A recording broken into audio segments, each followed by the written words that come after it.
Isang mapagpalang araw na naman mga katusok. Ito pangkaraniwan na nga, lagi nang gumagawa ng bouquet dito sa shop at mga ready-made. Ayan, stand bouquet nga yan at mas maganda, nilalagyan ko ng floral foam. At yan na rin ang ginagawa namin karamihan dahil yung mga customer ay minsan na maraming customer, minsan naman may araw na hindi ma-customer. Kaya for sure lang na para kung hindi siya mabili ngayong araw nito ay bukas ay mabenta, ganyan.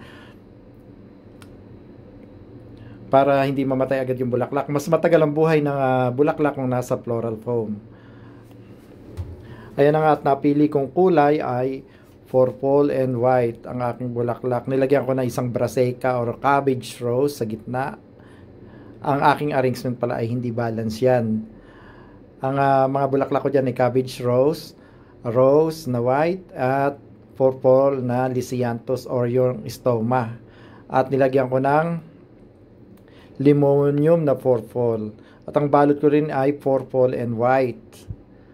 Ayan, inuna ko munang lagyan yung harap ng tupi-tuping maliliit. Yung kabilang side, hindi siya balance. At sumunod naman doon sa kabilang, sa right side, white na pa-islant yung yung pagtupi ko. Yun, may pataas, pataas, taas, ganon. Yung parang hagdan. Ayan.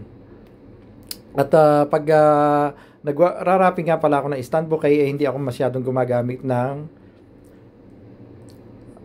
scotch tape. Yung mga pinagtanggalan naming rubber band sa delivery na bulaklak, iniipon ko, yun ang pinangano ko. Mas madali kasing mag-ayos ng wrapping kung naka-rubber band. Pwede mong hatakin, pwede mong hilahilahin or pababain minsan yung yung wrapping pag hindi tama. Ayan, tapos na nga at ako picture na niribon ko pala dyan ay purple din, para two color lang talaga yung aking gamit. At nilagyan ko ng konting dahon. Di ko alam ano pangalan ng dahon na yun, kung Egyptian rose cos or what. Ayan yung cabbage rose, ganyan siya kalaki. Maganda siya, matagal siyang malanta. Nabenta rin naman siya agad.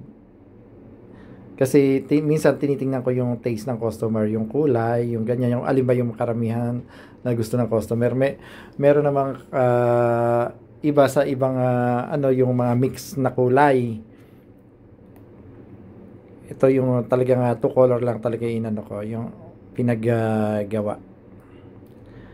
Yun lamang po, at maraming salamat sa inyong panonood.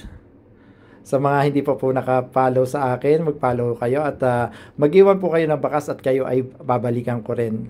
Alam ko naman na yung ibang mga nag-vlog ay gusto rin nilang nababalikan sila. Ganun lamang po ang pagpapataas ng follower natin. Balikan lang tayo at suklian. Have a nice day. God bless. Thank you very much.